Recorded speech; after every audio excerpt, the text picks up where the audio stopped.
just don't know yet. So we'll know more after tomorrow night's game. There's still a scenario that we're not in the top 4. No one wants that scenario, but that scenario still exists. So we need to make sure we just take care of our business. Our magic number 1 is 1 to get into the top 4. And for me, my hope is somehow, some way we can get to Saturday with a chance to still win the SEC championship, and that can't happen. We need some help from Kentucky, but I would love to be able to get to Saturday with a chance to win. That means we have to take care of our side and win on Thursday and Friday. But if we do that and Kentucky can win a game out of the first 2, then we have a chance to scoreboard watch and have some fun.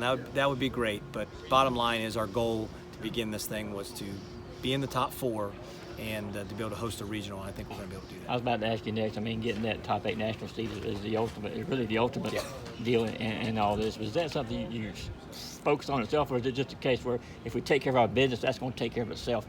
Yeah, if we do what we need to do, that'll take care of itself. And our body of work is really good. And I don't think it's a lock yet. Our RPI is going to stay in the top 8 no matter what, because Alabama's RPI is really good. But I still think we have some work ahead of us. We need to win this series. If we can get to 20 wins in this league, I don't see how you cannot be a top 8. That's never happened. I mean, winning 20 games in this league is very rare. I think I read somewhere Dave Van Horn at Arkansas has never won 20 games in this league, ever. Yeah. And so that's how rare it is. So we've got a chance to do something that doesn't happen very often. And if we can get to 20, that means we win this series this weekend. I think we're a top 8. Coach, Cole Wilcox is the last series of the SEC in the regular season, and he's going to get the ball for the first game, first start. Is that what you expected from him? You're talking about his development over the year. Obviously, injuries and everything have entered into the equation, but you seem pretty confident, and he seems pretty confident about taking the ball in the first game of a pretty big series. Yeah, I think I said at some point earlier in the year that it'd be very difficult to keep him out of the rotation. And with Tim Elliott, him doing so well, we were able to do these last 2 weeks. Tim started on Sunday, and when Tim started on Sunday, then we don't have to bring back anyone on short rest. So Cole threw a little bit in relief over the weekend, but now he can start on Thursday on regular rest. We can keep Tony Losi on Friday. We can keep Emerson on Saturday. No one has to change, and that's what Tim Elliott and Cole Wilcox have allowed us to do, just because they're so talented that we can split those starts. And the plan is then Tim Elliott can come back and start in the SEC tournament, hopefully on Wednesday. And again, no one misses a start. No one has to go early. Cole can stay on Thursday. Tony can stay on Friday. Emerson can stay on Saturday, and we can just kind of stay with that.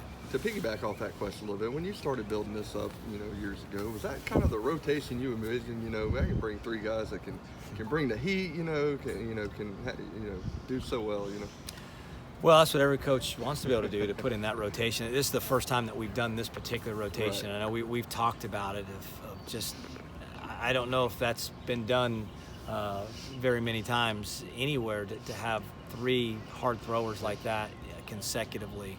And it's, velocity does not guarantee you victory. Velocity doesn't guarantee you success, but it certainly helps. And you're going to see 3 guys that are all going to throw 96 and above.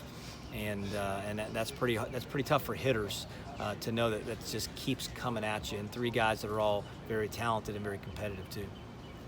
How's CJ doing right now? He's doing good. He's doing a lot better. And CJ, it was about a week and a half ago I asked him how he's doing. He said terrible.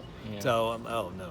And so he's very honest with you. So he didn't make the trip with us last week. We wanted to keep him off the bus and let him stay back here in rehab. And I was texting back and forth with him. And one day he said, I feel really good today. And next day he said, I feel great, coach. So he's moving along. He's out there stretching with the guys. He's going to start his throwing program this week.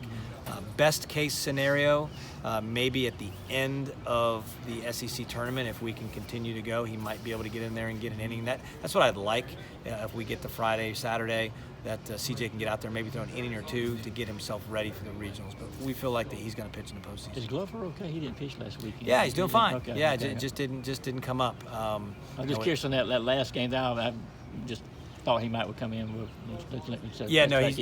He's doing fine, okay. And he's going to be important this weekend for sure. Cool.